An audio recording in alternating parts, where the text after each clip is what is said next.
Welcome to the American Hospital Association special podcast series, Just Lead, a look at how hospitals and health systems that have been recognized with AHA awards for innovation, collaboration, and health equity are transforming healthcare to better serve their communities. The results have been encouraging.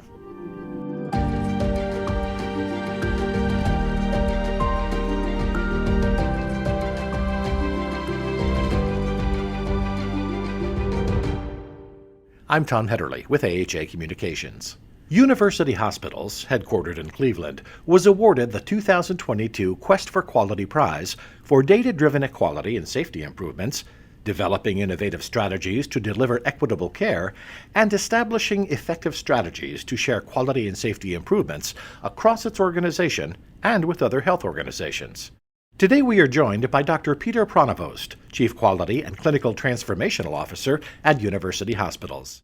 Hospitals and health systems are encouraged to apply for the 2023 Quest for Quality Prize by October 21st.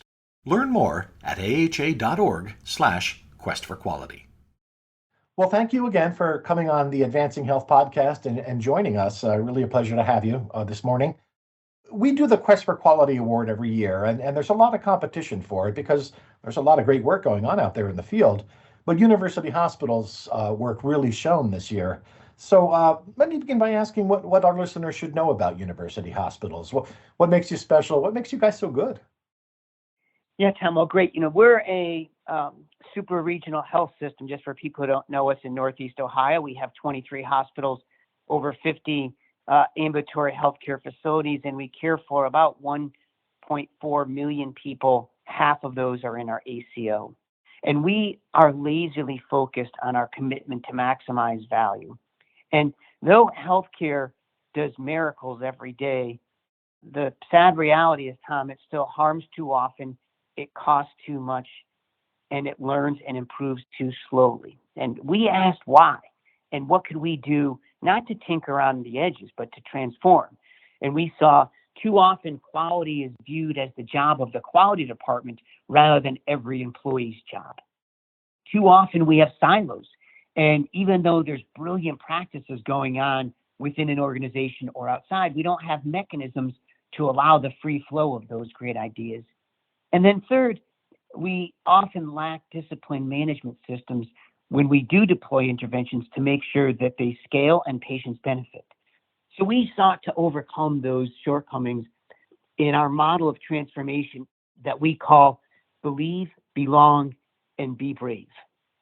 The believe part is engaging every one of our employees in this idea that they need to change the narrative from accepting that harm is inevitable to harm is preventable, and to stop believing that value and quality is someone else's job and start believing it's everybody's job, including them. And we have posters from across our organization on every unit of engaging staff in their what we call I will statements. It was a very part of transformation. Second, we created ways where people belong, that this wasn't just conceptual. We use this idea of a fractal. Think of a fern or a snowflake or a tree or even our alveoli, our capillaries. And they're identical shape but varying size structures. And what we did is we connected all of our hospitals, all of our emergency departments, all of our hospitalists, all of our ambulatory clinics.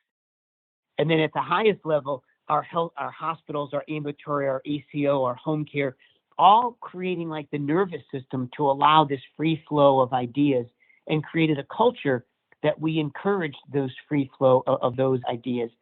And, the idea, Tom, is we want it to be much more like bluebirds than red robins. And the story I'll share is, in the late 1940s, London was full of two types of melodious songbirds, the red robins and the bluebirds. And they thrived because they used to peck through the tops of the milk containers, suck the milk out or the fat at the top, and they were chubby, very well-nourished birds. And if you ever saw Mary Poppins and noticed all the birds in the background, that's because London was like that.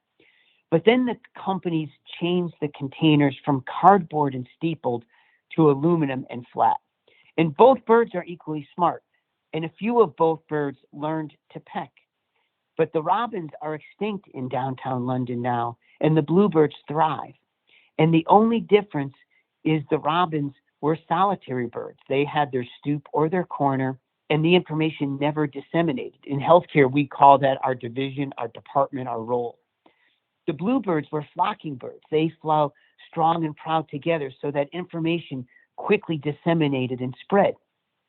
And we drove that culture to say we need to be much more like those bluebirds by creating structures and cultures that allow the free flow of ideas so we could identify and share promising practices wherever. We could share interventions to reduce risk and allow diverse ideas to meet and connect, and so that we innovate. And then the third part of this is what we call Be Brave. That is applying our discipline management system to ensure that if we say we're going to improve wellness or improve this quality measure, we actually do. And that includes making sure people know the goals and roles, supporting them to make sure that they have feedback on the performance, they know what behaviors are supposed to change. We make it easy to do that behavior, that we connect and create learning communities like those fractals I was saying. But then importantly, which is novel, we report transparently and ensure shared accountability. That is, the leader's job is to make sure those teams are successful. And we drive performance like that. And that has led us to some pretty remarkable performance where over 3 years, we took over 33% of annual Medicare costs out, going from 12,400 to 8,200, while improving the quality of care that we have. And then by applying this, many of our other levers of quality have really hit just great improvements, despite nationally many going down during COVID. That's remarkable. You've really been talking about succeeding in wholesale culture change across many fronts at once, which is a very difficult thing to do. So congratulations on your progress with that. And I understand that one part of that is the Zero Harm Initiative. If you could describe to our listeners what that's all about. Yeah, Tom, great point. And yes, this is absolutely a pretty profound cultural transformation. And the way we did this, in addition to the Believe, Belong, and Be Brave, was really through narrative. So we said, how do we make this effort to lead in value or maximize value real? And we did it in some ways through stories by saying, success is having people healthy at home rather than healing in hospital, and shared the story of Helen and Rose, where Helen's care was riddled with defects. She was a 64-year-old woman who was admitted for heart failure 15 times in a year and 13 times to the emergency department. And what we missed was that she was having anxiety attacks that drove it. And even though the technical part and the transactional part of her care went well, we weren't giving her that holistic care that she needed. And she missed many appointments because her daughter died of a narcotic overdose, and she was caring for her disabled granddaughter and didn't have respite care. And, all those defects were largely invisible. And so to catalyze that and to make it real, we launched this Zero Harm campaign. And by zero harm, we mean 4 domains. We mean zero physical harm like complications. We mean zero suffering from having a poor experience. We mean zero waste from care that spends money that doesn't add value to people. And we mean zero inequities. And we aligned our whole organization for zero harm. And the way we did it as part of that management system is that we made those defects visible. So we worked with our analytics team to make those people with multiple readmissions visible, to make people who had uncontrolled diabetes visible or undiagnosed diabetes. And through that, we just engaged and inspired our clinicians to say, okay, now that we made them visible, go design out these defects so that you get to zero harm. In our hospital, the zero harm efforts translate, and it's just a great demonstration of all that we've done. There's 15 reasons why people are commonly harmed in the hospital. And they're things your listeners all know: urinary infections, teamwork, decubitus ulcers, sepsis. And we put system team leaders for each of those. So each one has a physician, a nurse, and a quality person. Sometimes it's a pharmacist or other roles. And then each hospital has their own teams. And those teams meet, they agree on the measures, they agree on the promising practices, and then we make sure that those practices are widely implemented, and all of those 15 then learn. But Tom, I'll share with you this importance of accountability. These things weren't new, but when we started, we made an Excel grid of whether these hospitals were using our management system, where did they declare the goal of how low do you want your infection rates? Do they clarify roles? Does their hospital have a team that meets to review this? Do they give feedback? And though we've been working on these things previously, when we had the teams do the self-assessment, most of the questions were red, meaning we really weren't doing those when we got accountable for deploying them. And lo and behold, we then worked with them to change it, and they deployed all this management system, and their performances are just going through the roof. I mean, it's just remarkable how this transformation approach of aligning around a common purpose of zero harm, and then having people believe that they can get it, creating structures for them to belong and learn, and then creating this management system for them to execute. We apply it now to every problem we're working on. As a matter of fact, Tom, I'll share with you, I was just meeting with my finance colleagues who said, hey, we need that same discipline in how we collect our finance data. Do you think we can borrow this approach? I said, of course we could. Let's meet to discuss. Right, right. I'm really impressed with the progress you described across so many fronts at once. And I would think that to make that kind of progress takes buy-in, of course, at every level, including top hospital officials, but also your board. What role has the board played in driving all this change? Yeah, the board and our CEO and senior executives and every staff, they were all key. The board, we had a transformative moment for the board because I shared that Helen story that I just shared with you. Mm-hmm. And in our prior way of looking at performance or quality, all of those readmissions are invisible, as they are at most hospitals, Tom, because typically the board and senior executives just look at their profit and loss statement or counting the number of admissions or discharge, and every one of those admissions and discharge is counted as a good, right? We think if they're filling our hospital, that must be good. And we had a very important and critical conversation with the board to say, if people need care, those admissions are good. But if there are defects in care, like these readmissions, they're wasteful.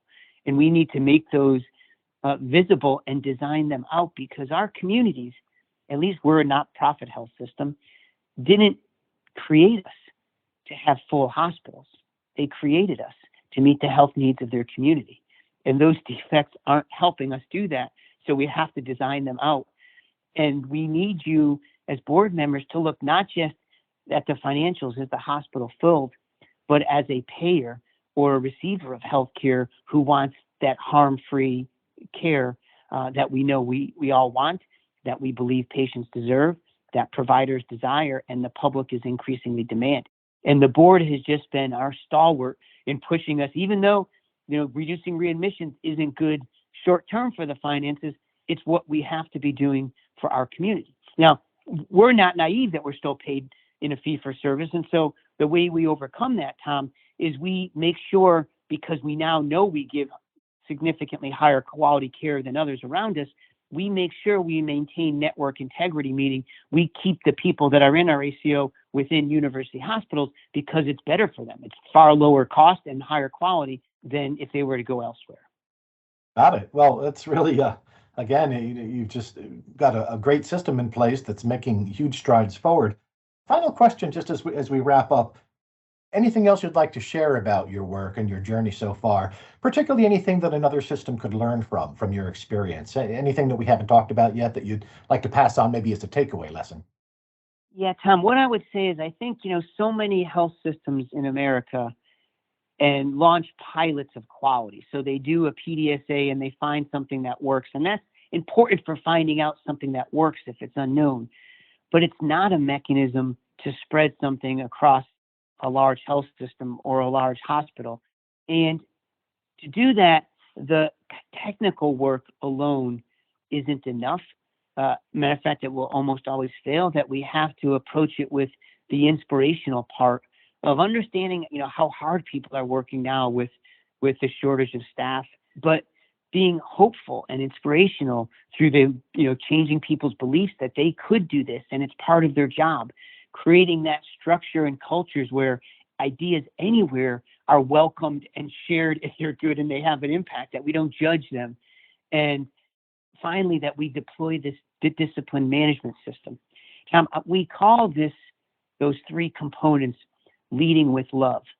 And what I'm convinced, and it's needed now more than ever with staff shortages and suffering that's going on, that if we were to lead with love across American health system, we could transform all of our woes and get significant improvements in quality, reductions in cost, and improvement in patient experience.